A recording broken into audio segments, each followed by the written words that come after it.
Hey everyone, and welcome back to the channel. Today we're going to be looking over my M1 Finance portfolio, seeing how we're doing from the last week, as well as talk about some dividend-paying stocks in the healthcare sector that I might actually be adding here today in my portfolio. So I'm pretty excited to share that with you. And if by chance this is your first video with us, my name is Dennis, and here on the channel we love talking about ways to earn money, save money, and invest money, just like in this video here today. So make sure you guys hit that subscribe button down below and join in on the community. Okay, so let's go ahead and open up the M1 Finance app and see how we are doing. So as of right now, we have a total of $361.65 on the actual portfolio. Just for the day, we are down by 0.31, which is about $1.12. And then if we actually go to the week, we're still down 0.51. If we look at our month, we're still down 3.16%. And then for the quarter, we are still up actually $2.69. And for our full year, we are sitting at $6.89 overall in growth. So we're still doing pretty well here, even with the markets kind of going up and down. Now, if we want to look and see how we did with our deposit from last week, because if you were here last week, you saw that we actually did $40 instead of the regular amount every single week. So it was a lot nicer to actually see more money coming into the portfolio to help build it even faster. So let's go ahead and check out and see how we did. So we're gonna go to the activities here. We're gonna go to trading. So the $40 actually bought into 19 different funds, and it actually was a total of $39.96. And if you're not familiar with M1 Finance, they do fractional shares. So sometimes not all your money gets deposited, just depending on how everything gets split. So McCormick had $1.67 go into their fund. We had Costco at 79 cents. We had TSS at 157, Clorox at 169. We had BBVA have 64 cents go into the account. Realty Income, another 85 cents. New Res, we had $2.46. Target, 65 cents. Discover, another $5.32. And then AT&T, we had 30 cents go into that one. Now we also had Ross at 172, Tesla at 244, just inching that much closer towards a full share. And we have 36 cents that went into Microsoft. LI had $3.18. And then Disney had $1.09. And then CMI had $3.73 go into it. And then Union Pacific had another $3.52. Cisco had $6.34, which was obviously the most out of all of these funds. And then Church & Dwight had $1.64. So in total, that was 19 of the funds that I had on my portfolio out of the 22. So a majority of the funds on the account actually had a little bit more go in. And then of course, we're gonna be adding more this week as well to the total fund. So hopefully a little bit more goes into all of these as well. Like I mentioned earlier, we're gonna be looking at some funds here on the healthcare side that have actually really good paying out dividends. But the big thing when it comes to the healthcare sector is, one, I'm not very versed in it. So then two, I'm not gonna have a huge portion of my portfolio be into some stuff that I'm not as familiar with. I do still wanna be in the sector, but I'm just not really that keen on having a large portion of a portfolio that I'm not really understanding or really that aware of. So when we go over these different funds, just keep in mind, I'm not that well versed in this sector, but that also kind of brings up the point of when you watch anybody here on YouTube, when it comes to talking about funds that they're investing in, always keep in mind that that's their investing strategy, and you shouldn't copy them just because they are doing it. You should always do your own research, and of course, if you have like really in-depth questions or you want to be able to invest with somebody, so make sure you talk to a CPA and get all of that stuff lined out properly. So while I go through and add this new sector, just one thing I want to hear from you guys in the comments down below. What are some health stocks that you guys are big fans of? Maybe leave them in the comments down below. If they're the same ones I'm adding in here today, awesome. And if they're different companies, still let me know down below, because I like researching different companies that you guys recommend. So let's go ahead and go to my pie section. We're going to be adding here a completely new pie, which is awesome. And what we're going to do is add our first fund. So this one is a pretty popular one.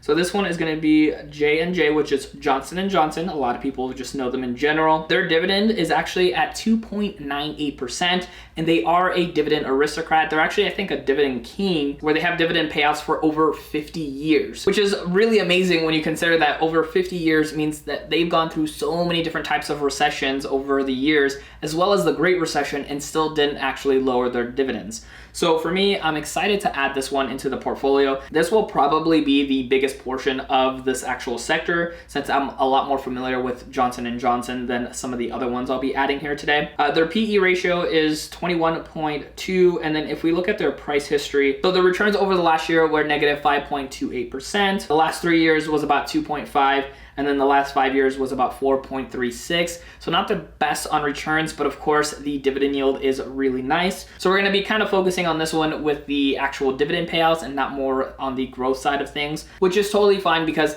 I'll add this company here, which is more focused on the dividends than the actual growth, versus another company such as Ross that I have in the portfolio that doesn't have a high yield, but actually has a really good opportunity for more growth. So there's always kind of like checks and balances, and that's what's so great about getting to choose these different companies is actually having a little bit of a balance on growth and opportunity to earn some dividends. Okay, so let's go ahead and add Johnson & Johnson into this pie. And now what we're gonna do is gonna add the next one here, which is gonna be FE. So this is Pfizer. So this one, a lot of people might actually know. Their dividend yield right now is actually 4.14%. So they're paying out $1.44 per year. They do a quarterly payout. Their PE ratio is 15.5%. As of right now, their 1 year return and their 3 year is not looking so great. Their 5 years is still up at a 3.39%. But as I kind of mentioned earlier, a lot of these healthcare sector funds look like they're not doing so well over the last couple of years. So we'll kind of see how things go overall, especially with this like whole recession thing potentially happening. So let's add Pfizer into this actual fund. And then let's go ahead and jump into the next one. So with this next one, I've actually gotten quite a few people mentioning that I should add this to the portfolio. And so I decided, well, I'll go ahead and add this, but I'm not gonna make this a large portion of this actual sector. So this one is AbbVie, which ticker number is BBV. And quite a few people mentioned this, as I said earlier. And I am a little hesitant to add this, but because I'm gonna have such a small portion of it, I'm a little bit more okay with having it in the overall portfolio. Part of the reason is I just don't know where it's gonna go long term, but as of right now, I think if I just kind of play it by ear and pay attention to it, I think I'll be fine. Their current dividend yield is actually 6.47%, which is actually really high. And part of the reason is because the actual fund is going down in value over the last couple of weeks and even months. That's a little higher than I would typically go for when it comes to a regular fund. Although I do have one stock overall that has a much higher yield, but that's a little bit of a risky play and I'm okay with it because of the overall pie. But with that 6.47%, that dividend is actually $4.28 per year. So that'll be a nice little paycheck every 3 months. Their PE ratio is 23.4 as of right now. You can see here in the last year, they're down actually 32.2%. So I mentioned a lot of these healthcare stocks have not been doing well, and this one in particular took a huge hit. Now their 3 year and their 5 year are still in the positive, but I can definitely see maybe this going down just a little bit more. So I know some people want to time the market and when to buy at the lowest actual point. So as great as that might be to buy at the very lowest point, I think that if you're interested in a stock and it has gone down in value pretty significantly like this one has, it's still a good time to buy even at that point, and then just keep buying if it continues to go down if you believe in that stock. At least that's what I plan on doing with certain companies. If their value actually goes down, but yet I still believe in a long-term future for them, I would continue to still actually deposit money into that fund. So we're gonna go ahead and add this one to the pie. And then the next one that we're gonna be adding here today, UNH, which is United Health Group. And this one right over here, this is gonna be the lowest paying stock out of the 4 that we're adding here today. This one has a dividend yield of 1.87%. Fairly similar to the payout of the last fund, which is actually $4.32 for the year. So again, paid out in quarterly dividends. This one has a PE ratio of 17.3. So I know some people look at PE ratios in 2 different ways. Some people look at really high PE ratios as a lot more growth opportunity, where people that look at low PE ratios see value stocks. So let me know in the comments down below, are you somebody who kind of gets more excited to see high PE ratios or low PE ratios? Or do you like something more in the middle to be kind of, you know, at the fair value market? I like to hear from you guys and what you think. So if we look at the price history for UNH, over the last year, and it has also gone down. So again, like we talked about, All of these have gone down over the last year. This one was 13.48%. So a pretty hard hit, but definitely nothing as bad as the last fund we just looked at. Over the last 3 years though, this fund has gone up over 19%. And then over the last 5 years, this has gone up over 20%. So this one, even though it has a lower dividend yield, I was kind of looking at this as a potential to buy in for additional growth in the future based off of the things I was reading. In case you don't know, UNH is a private health insurance provider. So I believe that there's obviously going to always be a need for healthcare insurance. So let's go ahead and add them into this pie as well. So now we added all 4 into the slice here. So you're going to see here, of course, they break this down as an even split at 25 apiece. But like I mentioned earlier, I'm actually going to go ahead and switch Johnson & Johnson to 50% of the portfolio. And then AbbVie is going to be 20%, Pfizer will be 20%, and that makes UNH at 10%. So that's how I'm going to have these stocks split up into this actual fund. So let's go ahead and save that and label this as health. Put that there together.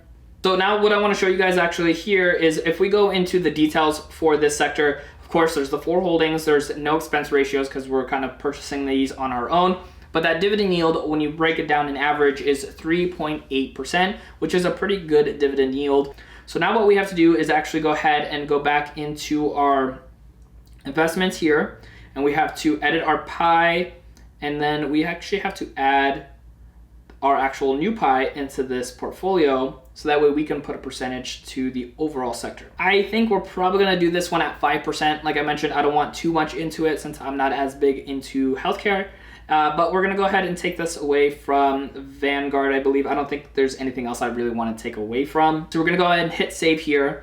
We're gonna confirm. We have everything set up here. So now, of course, we're gonna add some money into our account like we do every single week as well. Before we do that though, if you guys don't mind, hit that like button down below. It really helps me out and kind of keeps me going with these videos every single week, so you guys can kind of see the progress over time with somebody that's investing small amounts every week. So I really hope that these videos actually encourage you to start investing or continue to invest if you are, somebody who's only putting a little bit every single week and thinking that maybe it's not gonna do much for them. But of course, you can see with me how, a little bit every single week is going to start making a big impact over time. But honestly, what I'm really excited about is how in the next couple of years, we're gonna see more transition into the actual M1 account. So that way we can continue to grow the portfolio. And then it's gonna actually have an impact on my financial future, which I'm trying to create dividend income and actually be able to live a life where I get to do the things I wanna do without the worries of money, which is essentially being financial independent, which I know some of you guys are also trying to achieve as well. But of course, it doesn't happen overnight. It's something that you have to work for and put the effort in today, which is why I make these videos every week. With all of that being said, let's go ahead and actually add the money for this week. Now, M1 Finance did change up how you actually add money into the account. Not really a big deal, nothing really changed for the most part, but it just looks a little bit different. So we're gonna hit that transfer button as you saw earlier, and we're gonna click on Move Money.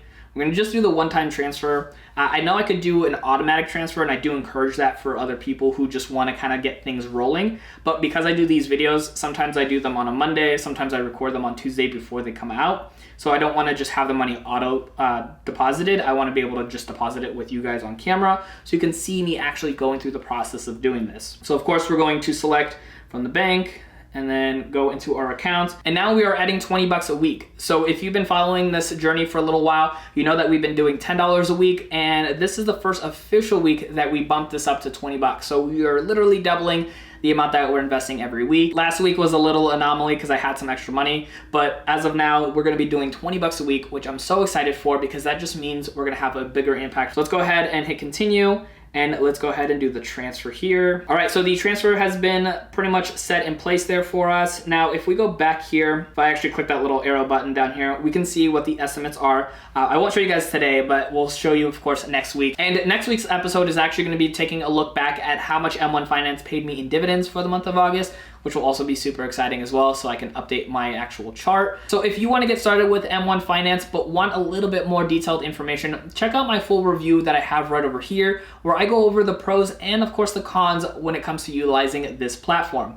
If you made it this far into the video and you're not yet subscribed, what are you doing? Make sure you hit that subscribe button down below, otherwise El Presidente will be a little angry with you. And thank you so much for watching, and I'll see you in the next episode.